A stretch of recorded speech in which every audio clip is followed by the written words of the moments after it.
જંબુસર ખાતે શ્રી સમસ્ત ભરૂચ જિલ્લા ક્ષત્રિય રાજપૂત સમાજનો 7મો સ્નેહ મિલન યોજાયો।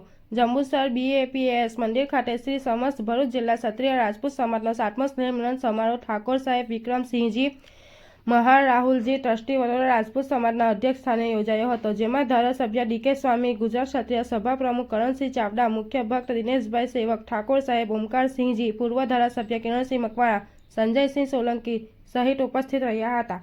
આ પ્રસંગે નવયુગ વિદ્યાલયની બાળાઓ દ્વારા મહેમાનો પુષ્પ દ્વારા મીઠો આવકાર આપી પ્રાર્થના કરી ત્યારબાદ ઉપસ્થિત મહેમાનોને હસ્તે દીપ પ્રગટાવ્યા અને સ્વાગત સન્માન કરાયું હતું। ટ્રસ્ટની કામગીરીનો ચિતાર રજૂ કરી વડોદરા રાજપૂત સમાજની કાર્યપદ્ધતિ અને તેના કાર્યોની સવિસ્તર માહિતી આપી હતી। સમાજ માટે દરેક યોગદાન આપવું જોઈએ। સામાજિક, શૈક્ષણિક, આર્થિક રીતે સમાજ કેવી રીતે આગળ વધે, એકજૂટ થઈ સમાજનું ઉદ્ધાર થાય તે રીતે કામ કરવું જોઈએ।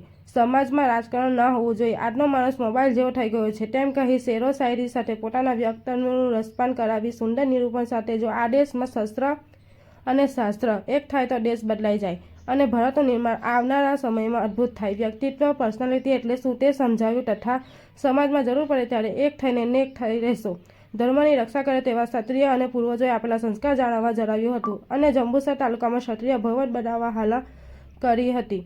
આયોજન કરવા કહ્યું હતું કે સૌ સંકલ્પ કરીએ, ક્ષત્રિય સમાજને પોતાના ચિંતા કરવાનો સમય પાકી ગયો છે। સમાજમાં શિક્ષણની જરૂર છે તથા દેખાદેખીના ખોટા ખર્ચા બંધ કરાવવા ઉપસ્થિત મહેમાનો પોતાના વક્તવ્યમાં જણાવ્યું હતું કે આ પ્રસંગે બળવંતસિંહ પઢિયાર, પ્રતાપભાઈ પરમાર, જીતુભાઈ મકવાણા, ભવસિંહ ગોહિલ, કુલદીપસિંહ યાદવ સહિત સમાજના હોદ્દેદારોએ, ભાઈ બહેનોએ મોટી સંખ્યામાં ઉપસ્થિત રહ્યા।